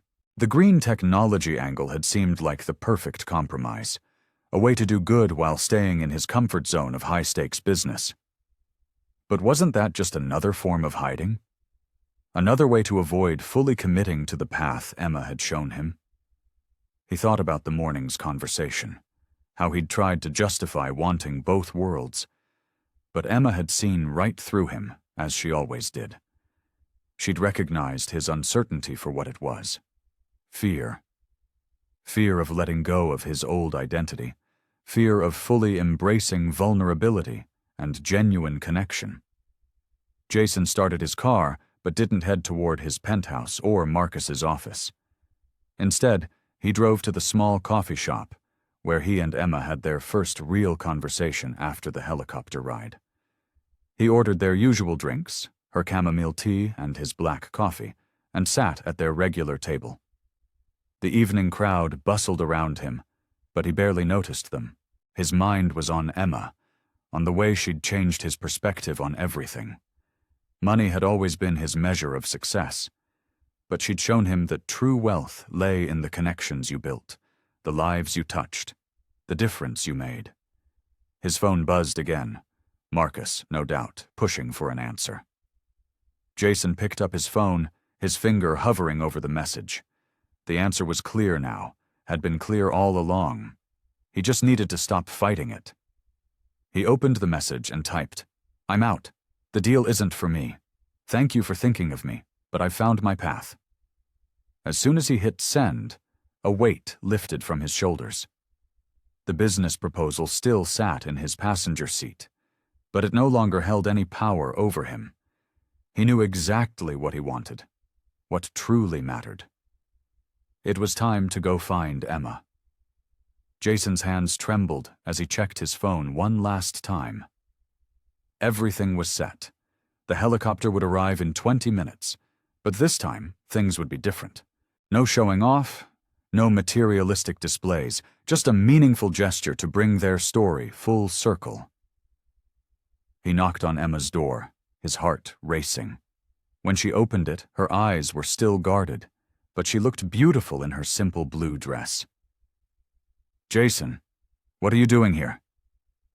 "I need to show you something," he said softly. "Will you trust me one more time?" Emma hesitated, studying his face. He could see the conflict in her eyes, the battle between hope and caution. Finally, she nodded. "Okay." The drive was quiet, but not uncomfortable. Emma looked out the window, occasionally glancing at Jason with curiosity. When they pulled into the helipad parking lot, her eyes widened with recognition. "Jason." "Just wait," he said, leading her toward the same spot where they'd first met months ago. The same helicopter was there, but this time there were no champagne bottles, no elaborate displays of wealth. Just 2 chairs set up facing the sunset. "Please, sit with me?" he asked. Emma settled into one of the chairs, her expression softening. "Why here?" Jason took a deep breath, looking out at the skyline that had once been nothing more than a backdrop for his attempts to impress. "This is where everything changed, where you first showed me that I was living life all wrong." He turned to face her fully. "I've been thinking about what really matters, Emma. Not just thinking, really understanding. When I met you, I thought I had everything figured out. Success meant money, influence, power, but you showed me what true wealth looks like." Emma's eyes glistened as she listened, her hands clasped in her lap. "Remember Tom from the shelter?" Jason continued. "Last week I helped him set up his resume, drove him to job interviews. The look in his eyes when he got that call back, that meant more than any business deal I've ever closed." He reached for her hand, and she didn't pull away. "The community garden we worked on? I go there every morning now before heading to volunteer. I watch families picking vegetables they grew themselves, kids learning about nature. That's real success, Emma, That's what you taught me." The sun was setting behind them, painting the sky in brilliant oranges and pinks. Jason gestured to the helicopter. "I brought us back here because this is where my journey began, where you first cracked open my carefully constructed world with nothing but honesty and authenticity." Standing up, he gently pulled Emma to her feet. "I don't want to be that guy anymore, the one who thought he could buy happiness or impress people with material things. I want to be the man who makes a difference, who values connection over collection, who sees wealth in moments of genuine human interaction." Emma's eyes were full of tears now, but she remained silent, letting him continue. "I love you, Emma," he said, his voice thick with emotion. "Not because you changed me, but because you showed me who I really am, who I always wanted to be but was too afraid to become. I don't want my old life back. I don't want the deals or the status or any of it. I want this, us, working together, making a real difference in people's lives." The wind picked up slightly, ruffling Emma's hair. Jason reached out to tuck a strand behind her ear, his touch gentle. "I know I've wavered, and I'm sorry for that, but I'm certain now. This is my path. Our path, if you'll still walk it with me." He gestured to the helicopter. "We don't have to take that ride again. We can just sit here and watch the sunset. Or we can go serve dinner at the shelter, or walk in the park. Whatever we do, I just want to do it with you, living this beautiful, meaningful life you've shown me is possible." Emma took a step closer, her eyes searching his.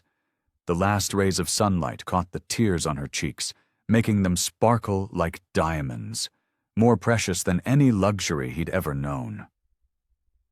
"Jason," she whispered, reaching up to touch his face. The early morning sun cast long shadows across the community center's parking lot as Jason pulled up in his modest sedan. Gone were the days of flashy sports cars and unnecessary luxuries. Emma was already there, helping volunteers unload boxes of supplies from her truck. Her face lit up when she saw him, and Jason felt that familiar warmth spread through his chest. "You're right on time," Emma called out, holding up a clipboard. "We've got 3 locations to visit today." Jason rolled up his sleeves and grabbed a box. "Lead the way, boss." They had been working together for weeks now, coordinating various charitable initiatives across the city. Today's mission involved delivering educational supplies to underfunded schools in different neighborhoods. What had started as a small project had grown into something much bigger, thanks to Emma's experience and Jason's business connections.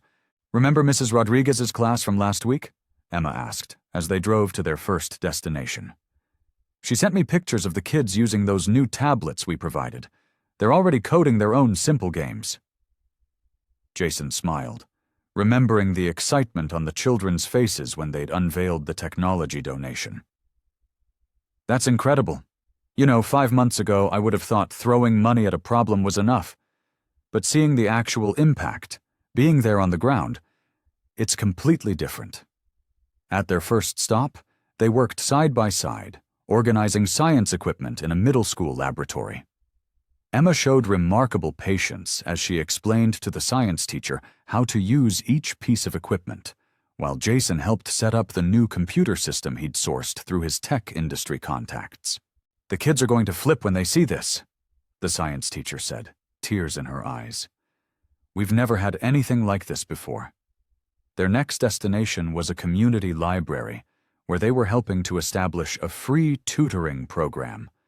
Jason watched as Emma effortlessly coordinated with volunteer tutors, matching their skills with students' needs.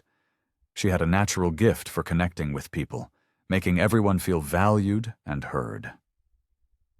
"You're amazing at this," Jason said during their lunch break, sharing a simple sandwich on a bench outside the library.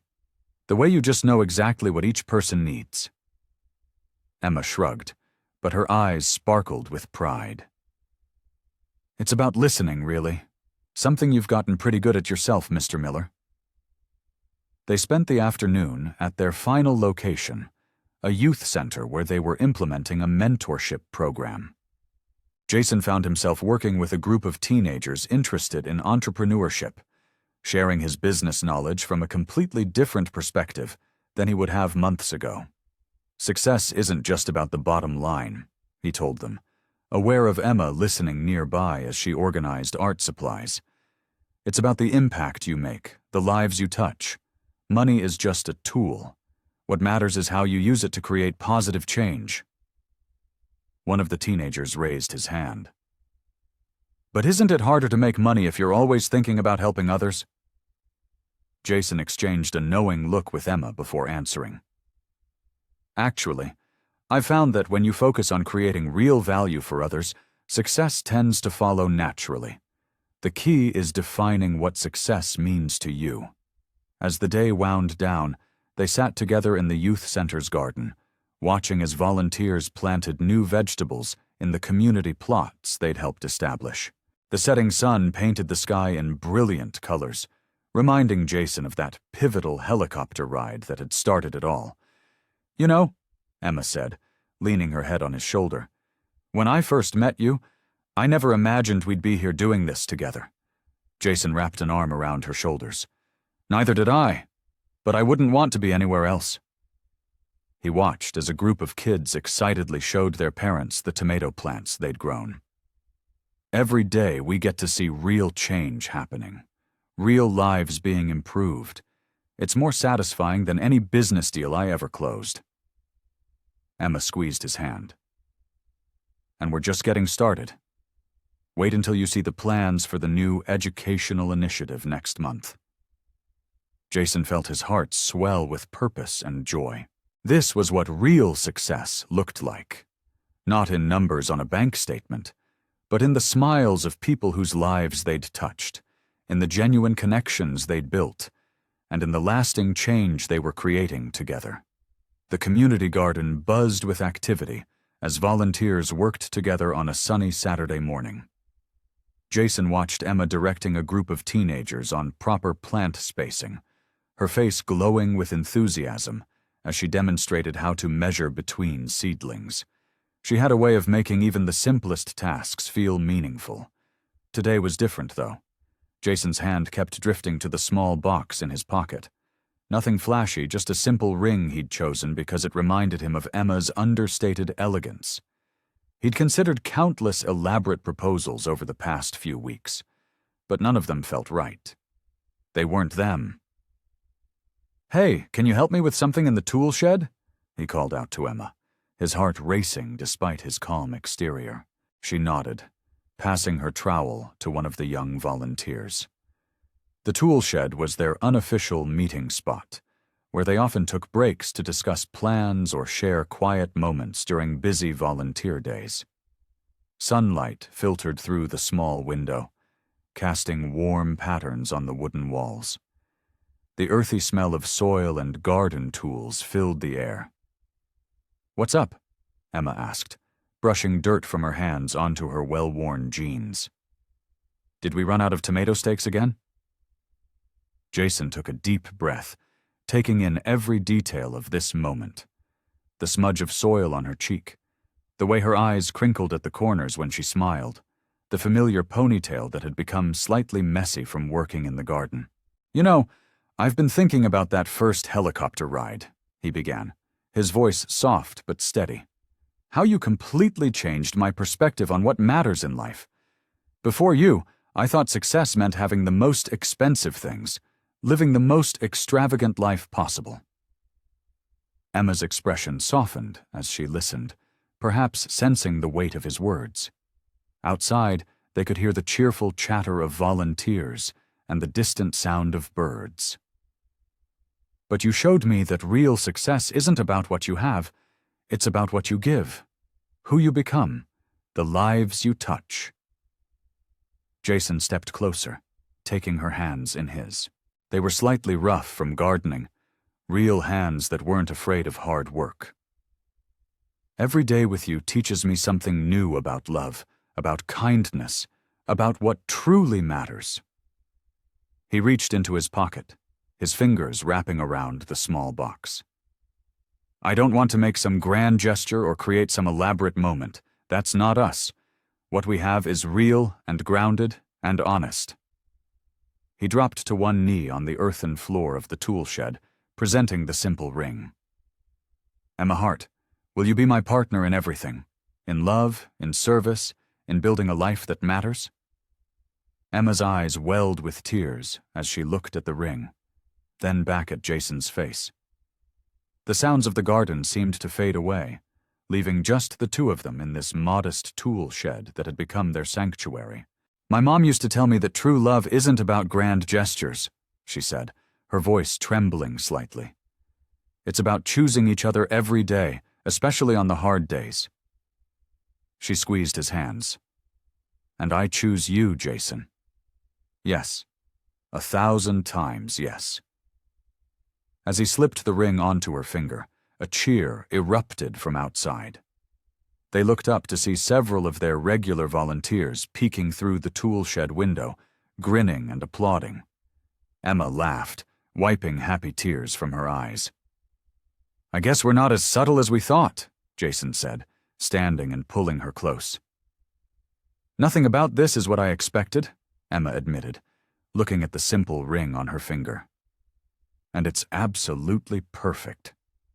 They held each other in the quiet of the tool shed, surrounded by garden implements and the smell of fresh earth, knowing that this moment, simple, authentic, and surrounded by the community they'd built together, was exactly right for them. Jason stood in front of the floor-length mirror, adjusting his navy blue tie. No designer labels today, just a well-fitted suit that felt comfortable and true to who he'd become. The small guest room of the community center bustled with activity as his best friend Mike helped him with final preparations. "You know," Mike said, straightening Jason's collar, "2 years ago, I never would have believed you'd be having your wedding in a community center."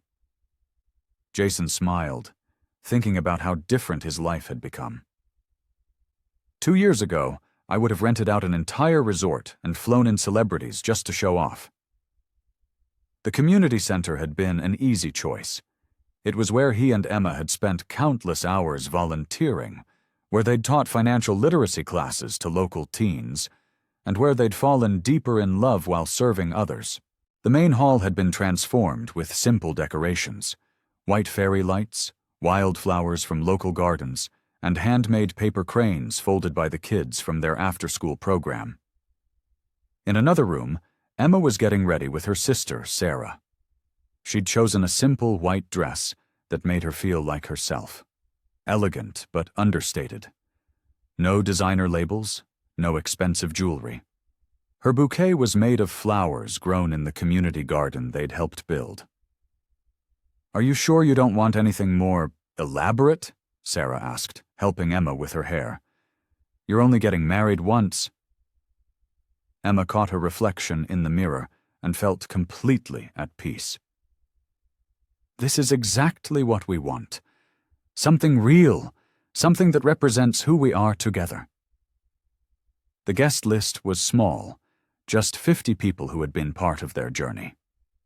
There were volunteers they'd worked with, kids they'd mentored, family members who'd supported their transformation, and friends who'd stuck by them through the changes. Jason paced the room, not from nervousness but from excitement. He pulled out his handwritten vows, reading them one more time. The words were simple but heartfelt, promising not just love but partnership in making the world a better place. The ceremony space had been arranged in a circle, creating an intimate atmosphere where everyone felt connected. Wooden chairs were decorated with sprigs of lavender from the community garden. At the center, a simple arch stood, decorated with wildflowers and twinkling lights. As guests began to arrive, Jason greeted them personally. There was Tom, the homeless man they'd helped get back on his feet who now ran the shelter's job training program. Maria, the teenager they'd mentored who was now heading to college on a full scholarship. Each person represented a thread in the tapestry of their shared life. The music started, not a formal wedding march, but a soft acoustic guitar played by one of the teens from their youth program. Jason took his place under the arch, his heart full as he watched the doors open. Emma appeared, walking with her father. Her dress caught the late afternoon light streaming through the windows, and her smile lit up the room. But what struck Jason most was the joy in her eyes, the same joy he'd seen that day in the helicopter when she'd first opened his heart to a different way of living. They faced each other under the arch, surrounded by the people who mattered most. The officiant, a longtime volunteer at the community center, began the ceremony with words about love, service, and commitment. "Today," the officiant said, "we gather not just to witness a marriage, but to celebrate a partnership built on love, understanding, and a shared vision of making the world better, one small act of kindness at a time." Emma and Jason joined hands, ready to exchange their vows. The room was filled with warm smiles and happy tears, everyone present knowing they were witnessing not just a wedding, but the culmination of a beautiful transformation. Two people who had found each other, and in doing so, had found their true purpose together. The evening sun painted streaks of orange and pink across the city skyline as Jason and Emma stood on the small balcony of their modest 3-bedroom home. It wasn't the penthouse apartment he'd owned when they first met, but this place felt more like home than anywhere else he'd ever lived.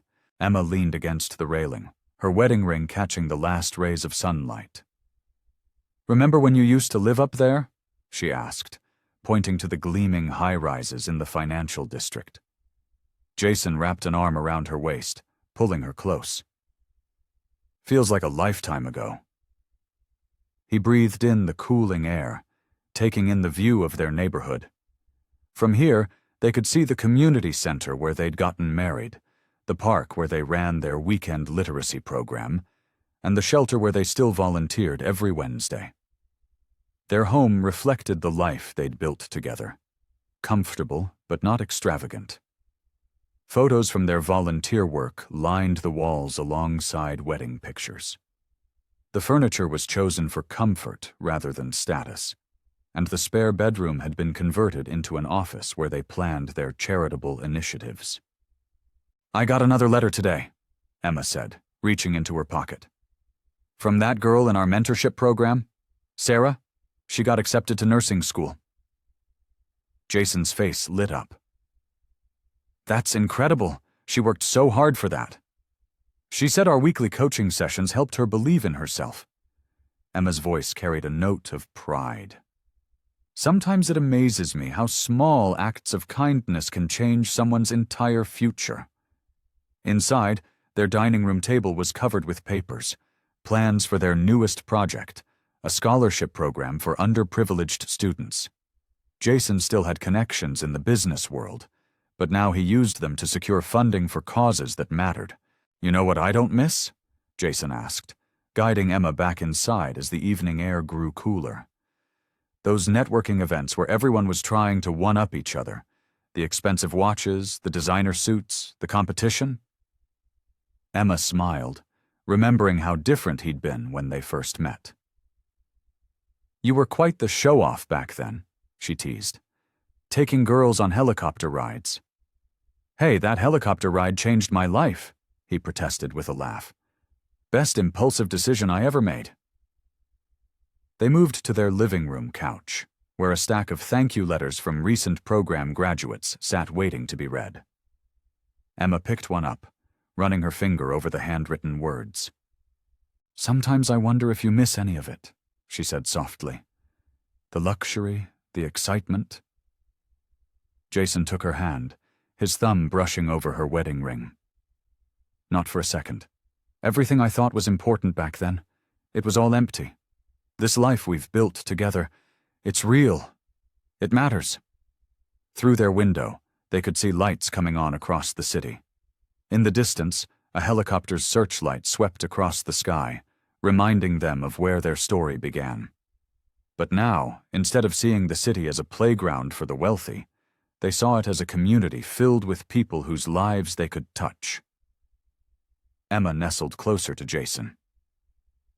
"We should probably finish these grant proposals tonight," she said, gesturing to their work spread across the coffee table.